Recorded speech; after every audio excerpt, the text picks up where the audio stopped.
Hello. Is this on? Where's Kendrick? Is this?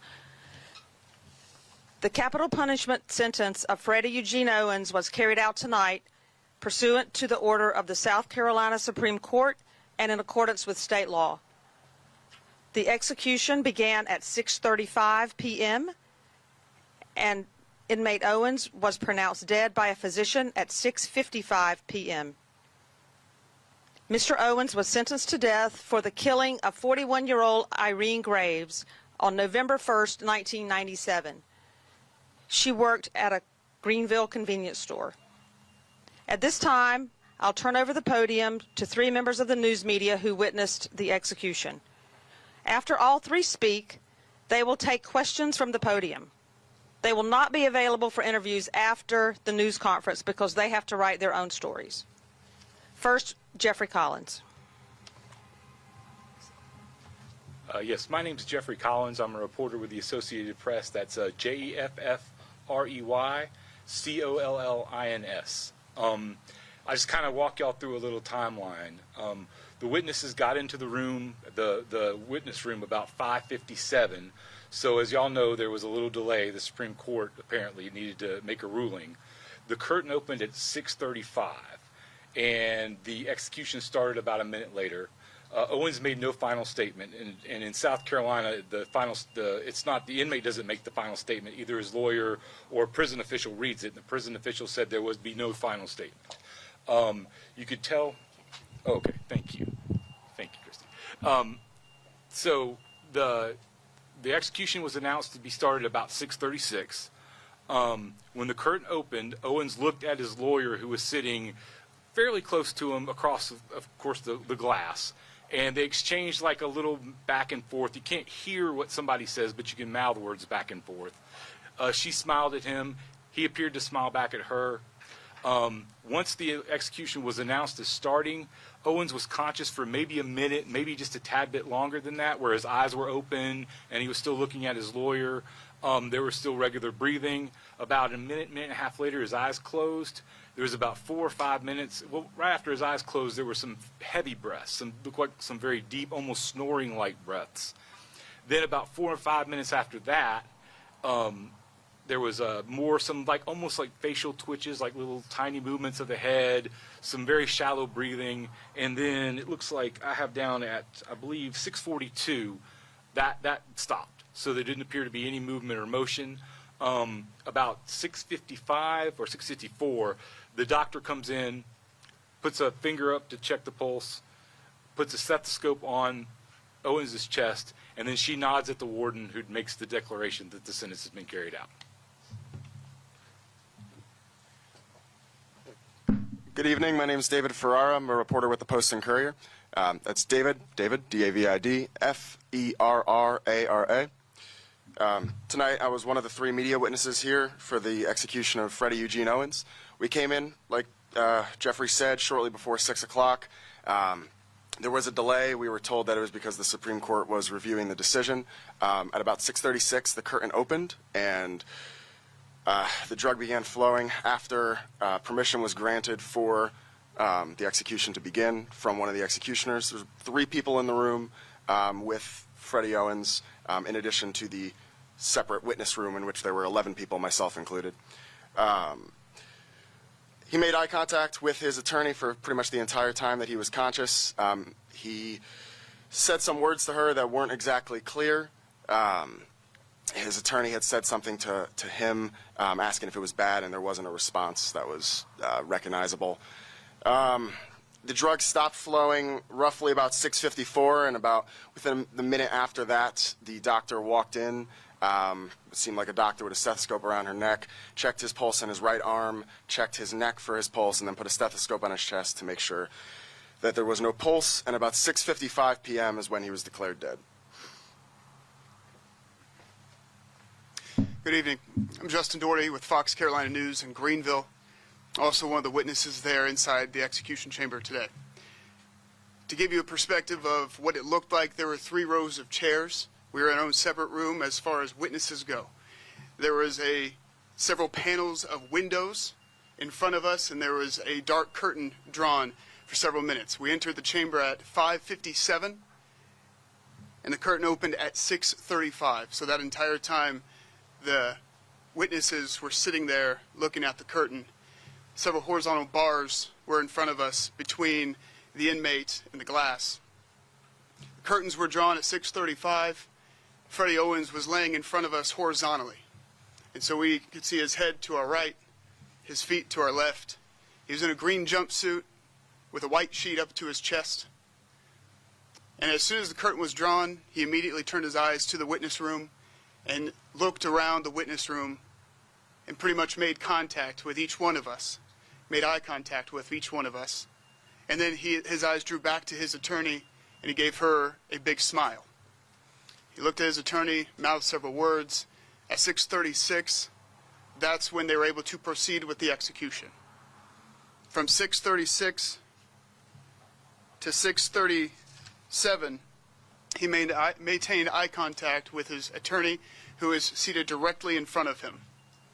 And so she was able to see directly at him. She also maintained that eye contact with him. He was mouthing several words, but you could hear him say bye. You could clearly hear him say bye to his attorney. They were making eye contact. He said bye. She responded and said bye. Then at 6:38, that's when his eyes slowly closed and the heavy breathing and the shallow breathing began. It almost had that snoring sound, and his head was slowly bobbing back and forth.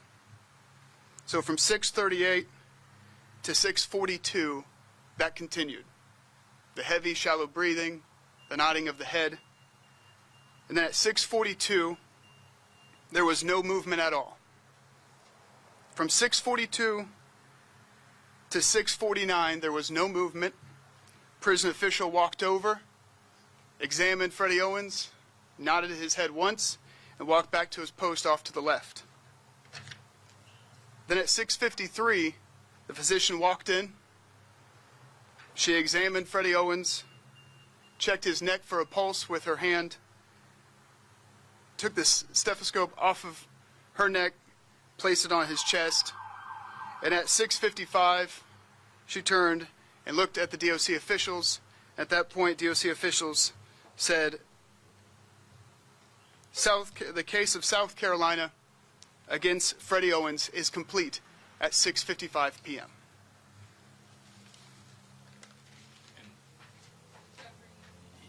Yeah. Yes.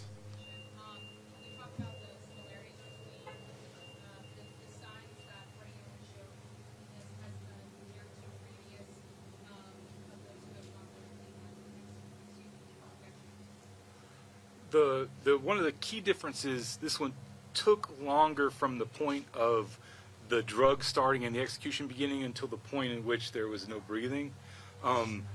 Earlier ones, if my memory, I mean, it's been 13 years, but that was more of like a 2 to 3 minute process, and this was maybe a 4 to 5 minute process. That was one of the key differences. Of course, so that was one of the key differences there. As far as the other methods, the other stuff goes, there wasn't a whole lot of difference. I mean, we were in there for 35 minutes almost before the curtain opened. There wasn't a word said. There isn't, except for the prison official announcing that there had been that they were awaiting the Supreme Court decision to tell us that why we were sitting there and it hadn't started yet. No sign of any discomfort. Freddie Owens the whole way through had maybe like a small smile or certainly not a grimace or anything like that during the time that he appeared to still have consciousness when this was going on.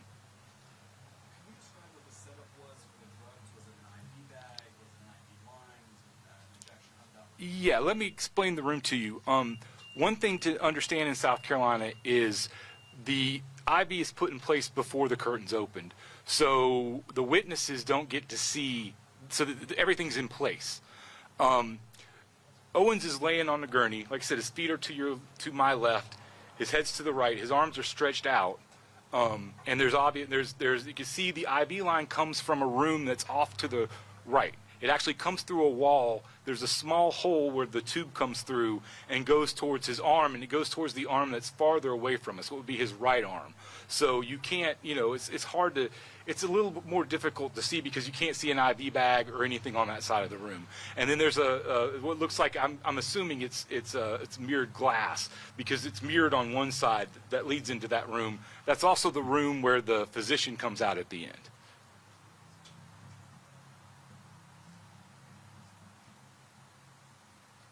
Any other questions for the witnesses?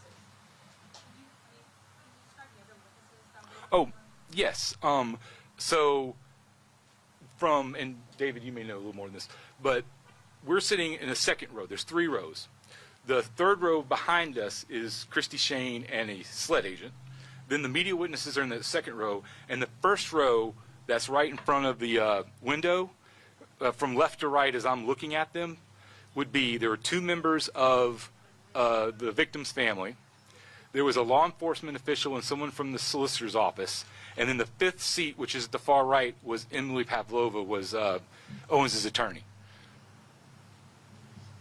What was the reaction of the family members? The attorney was, when the curtain opened, she gave Freddie Owens a smile. He smiled back. As a couple other people have mentioned, there was a little bit of mouthing of words back and forth. Looked like maybe bye, and maybe that she asked him if it felt bad. I didn't see any reaction from the 2 law enforcement people, and the 2 family members of Irene Graves.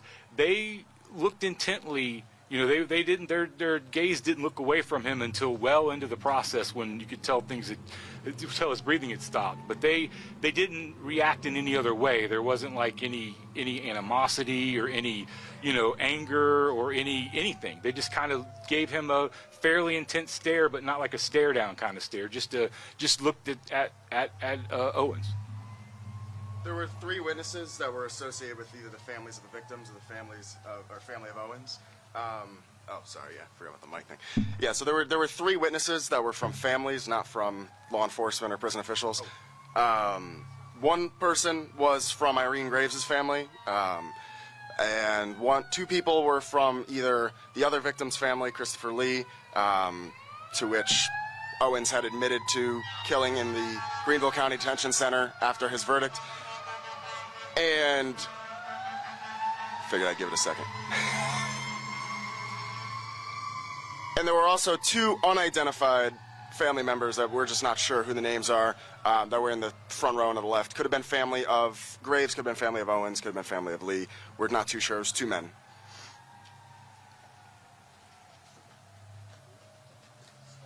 Before you start, did you say and spell your name earlier?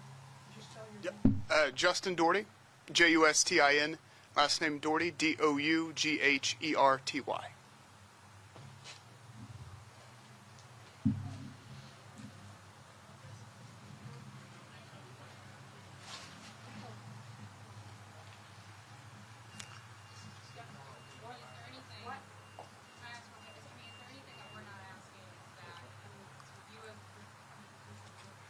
I was just running that thought through my mind.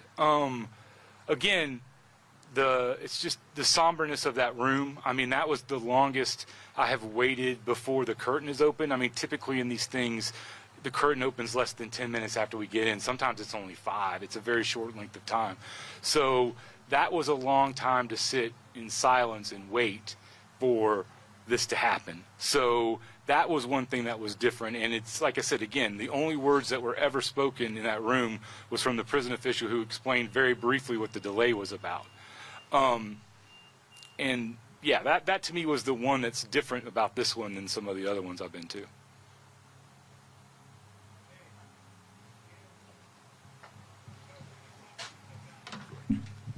Let me just make a quick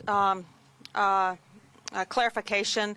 The witnesses in the room included 2 members of the Graves family, an official with the solicitor's office in Greenville, a spiritual advisor, and the inmate's attorney. So those were the witnesses other than us.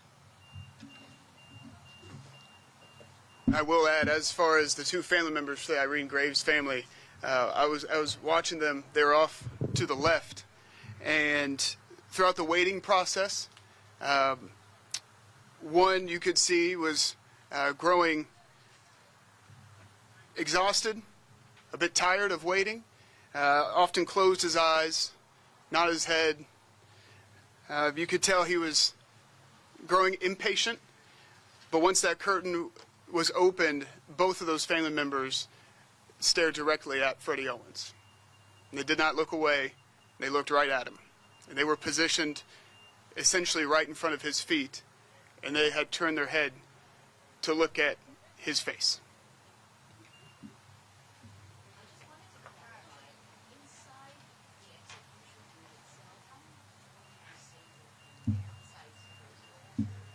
Inside the execution chamber, there were three. There were three visible people. There was one person that the executioner was speaking to behind a curtain, orally speaking into a headphone to. Sure. It was unclear whether there was another person behind there or if he was just talking into a headset and stepping behind the curtain as to not have his words be read out.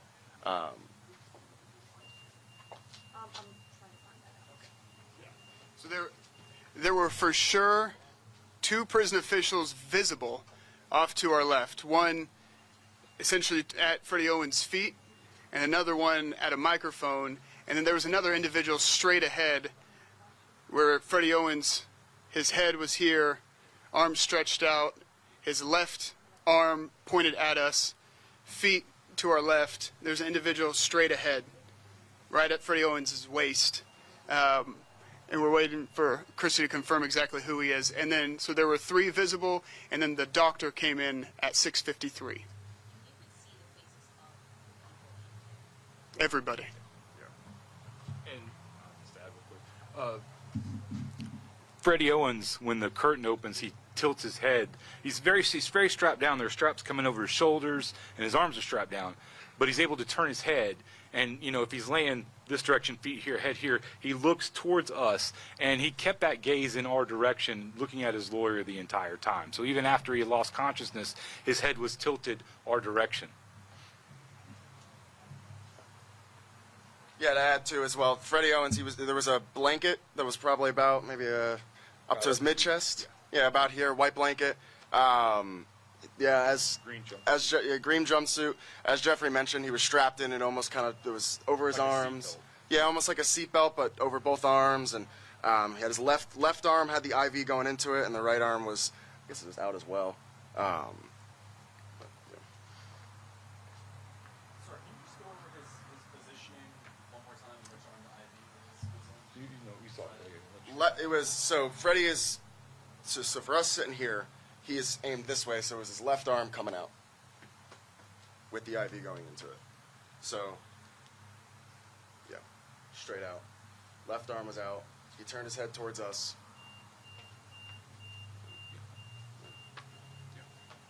There were no last religious rites or anything. He had no statement. Was that the fellow who was standing almost in his midsection? Was that a spiritual advisor? The man at the microphone? No. In other words, like he was right in his midsection. Wearing fully white. Yeah. Yeah, I'm checking on that. Okay. There was someone standing there that Christy's checking, but there was someone standing there, but there was no like outward religious, ceremonial, anything like that was done.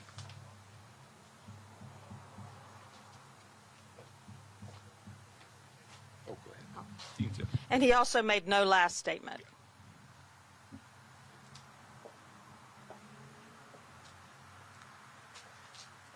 Other questions? I guess this is a question for you. Is there any information you can say about final meal? There is.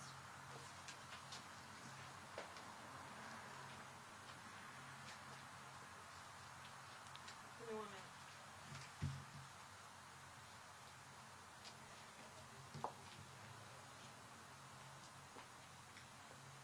Is there another question in the meantime? Well, while we wait, was there any, like hand movement? I mean, was somebody strapped down? Was any movement of his hands at all during it?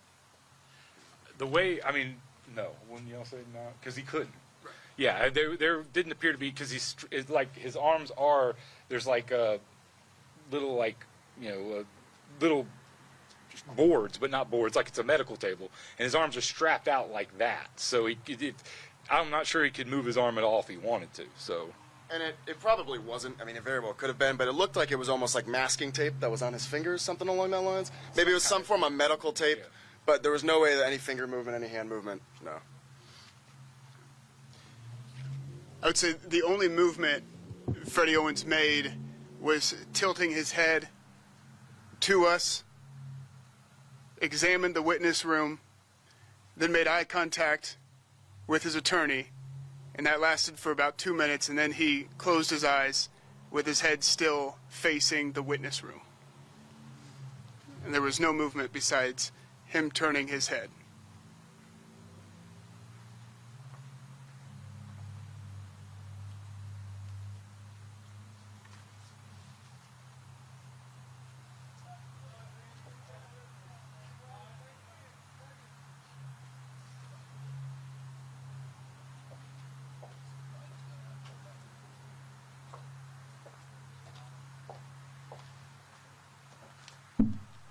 In answer to your question about the last meal, I have a question about that, so I'm going to have to just give it to you in a few minutes.